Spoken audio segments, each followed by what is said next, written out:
Well, Coach, back with our first press conference of the year. And, as usual, you only get a limited amount of time with what you can, see the guys up until Saturday's exhibition game. So what have you seen? Well, the rules have changed in the NCAA where we're allowed 4 hours of ice contact with them a week now, right from the beginning of training camp. We've been on the ice for 4.5 weeks, Adam. We've played 6 brown and gold games. We've analyzed our players in terms of their efficiency in all the different areas. We've done conditioning tests. We've done some skill testing with them as well. And we're excited to see them on the ice. They've been working extremely hard. This is a year where we have 9 returning seniors, something that we haven't had in past years. And we're excited. To me, this would be what you would call the year of the seniors here at Western. We will go as far as these 9 seniors take our team. And, they made a commitment, a number of them, to come back rather than turn pro, and we're excited for that. So it's going to be a great year in terms of the type of teams we're going to be playing.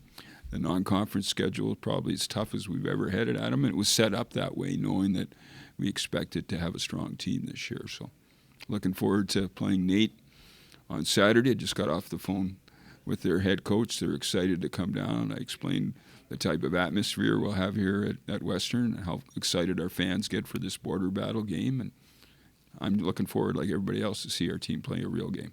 Can you kind of walk through the decision of those seniors to come back? Was there any sweating on your standpoint after the season ended, or were they pretty committed that they were going to be coming back? We had potentially 5 guys that could have signed NHL contracts and made a decision to come back. But to me, and I used to read in the paper when I was coaching in the NHL where a college coach would lose a player, and I'd read an article on it, how he was disappointed in the player and couldn't understand why he would leave college to turn pro. Well, that's what they're here for, is to learn to be professionals in life, in hockey, and our job is to help them. So to be very honest with you, I sat with our players at our year-end meeting, and I basically told them that it was a family decision. It was an age decision between them and their advisor and their pro team if they were a drafted player.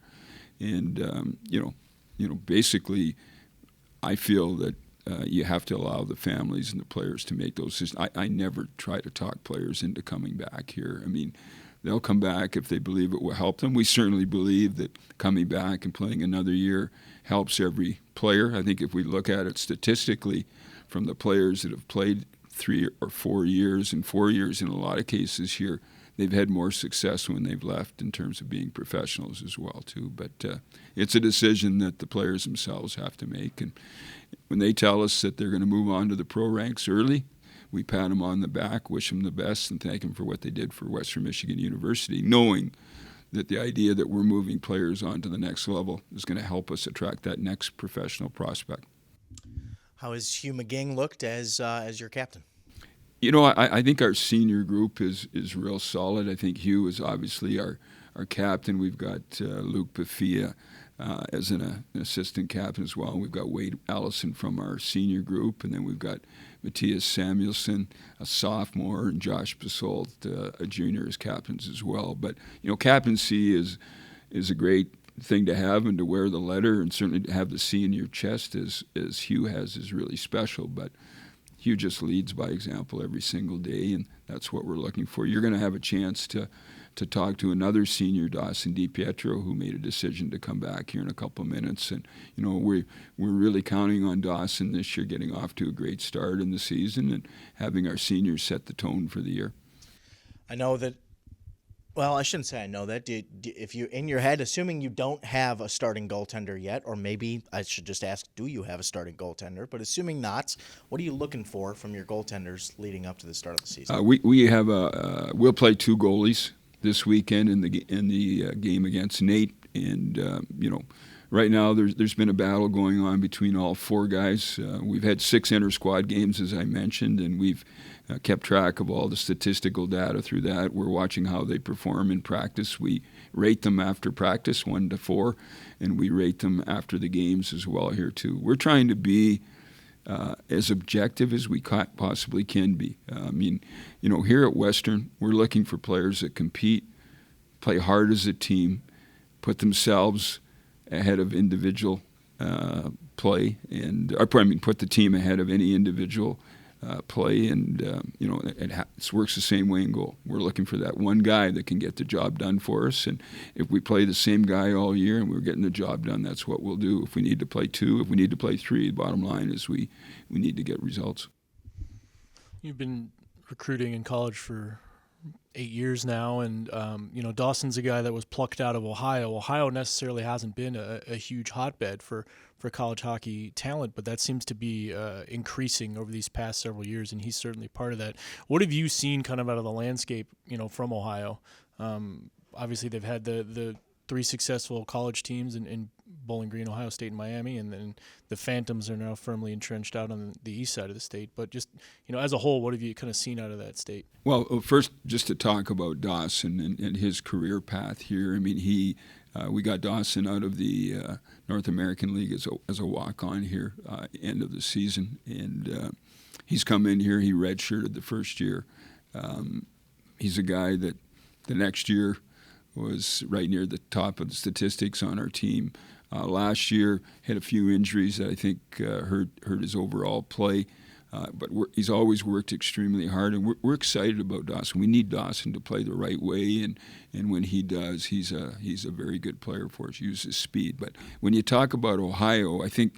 You look at the college teams in Ohio right now, Ohio State, some of that turnaround in Ohio players and the interest in the game. Ohio State's been really good for about 5 years now. Miami has been a powerhouse, obviously, in the CCHC and the NCHC, maybe a couple of lean years result-wise the last couple of years, but they're gonna come back. And then Bowling Green, what they've done.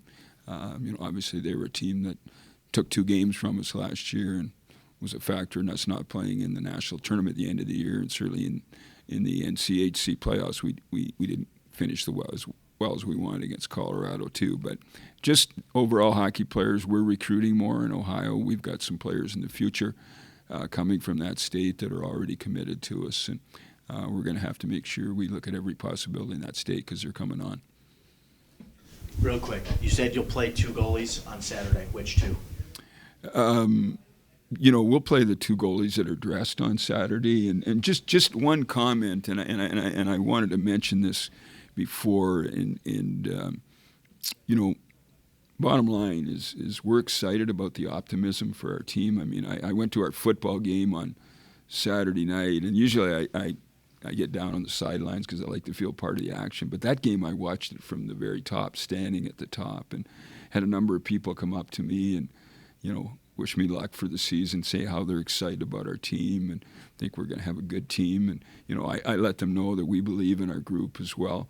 But the bottom line, I don't want our guys talking about winning right now or national championship or winning. We got to learn how to win. We got to learn how to win, because last year there were 59 teams in college hockey that didn't play well enough because only one won the national championship, and that was Duluth. So we're working hard right now on learning how to win and doing the things that we need to do. Dawson, you coming back for your senior year along with several other your classmates. Did you guys kind of talk about that decision together, or it's something that you guys kind of each evolved individually, and just kind of talk us through the process of your decision to come back for your senior year? For sure, yeah. I think I've shared with a few people here that it was a bit of a decision between 3 or 4 of us that kind of got together after the season was done, and we weren't very happy with how it ended, and had all out opportunities to advance in our hockey careers, but kind of look at each other and said, like, what are we doing here? Like, you guys leaving? We staying? Like, and we decided that we would stay and come back and had unfinished business, and we're excited for what we have this year. What do you have this year? I think it's one of those situations where I always compare, like, I'm from Cleveland, I compare our team to kind of like what the Cleveland Browns are going through right now a little bit. I think, like, people look at our team and say, wow, the pieces, like, but it's all about how we're going to mesh together and do that. So I think us learning how to win is the biggest thing that we have to do. We can talk about it all we want. We know we have the pieces. We know we have the talent. But learning how to win is going to be our biggest thing. So that's the second, because Coach Murray said the same thing and made it a point to bring up that you guys have to learn how to win. What does that look like? Like, how do you learn how to win in practice? I think it's like learning about anything in life you go through can be a good or bad experience. For us, it's just experience. From what we went through last year and losing at home in the NCHC, quarterfinals, it's tough to do. We have regrouped and learned from those situations and learned from being on the road. I mean, we have 10 seniors this year, so it's something that I think experience is just going to play the biggest factor into going deep this year if we're going to do so. So next week we go to Toledo for the Icebreaker tournament. You're from outside of Cleveland, so pretty close to home there. Talk about playing hockey and growing up in Ohio. Playing hockey and growing, I was born in Michigan, but I moved to Ohio when I was young, and I played there until my senior year of high school. There isn't too much hockey compared to Michigan here in Ohio, and I actually moved away from home at 18, my senior year of high school, to come back to Michigan and play for a travel team. But the hockey in Ohio is growing. Since I've left there, it has grown exponentially. The team I played for has grown and has 6 or 7 more teams with different age levels, and it's exciting for us to go to Ohio and go to Toledo and bring that community, that state, a little bit more hockey. And as it grows, I think it's exciting to see more kids come from Ohio, and that's exciting for me to see and lead the way. The goaltending is something that's been talked about, pretty much since you've been here, and it's not just a thing here; it's a thing everywhere. You got to have a good goalie to win. What do you see from the 4 guys who are stopping pucks on you right now? I think goaltending is a huge part of winning. Any team that's gone deep and win a lot of games is you need a goalie. You need a guy that the guys can look at and say he's going to have our back. And thus far, I think we've played some games, inter-squad games, and practice, and we're scoring. Even though I think we have one of the better offenses we've ever had at Western, we're scoring less goals. And so I think that's attributed to the defense and attributed to the goalies.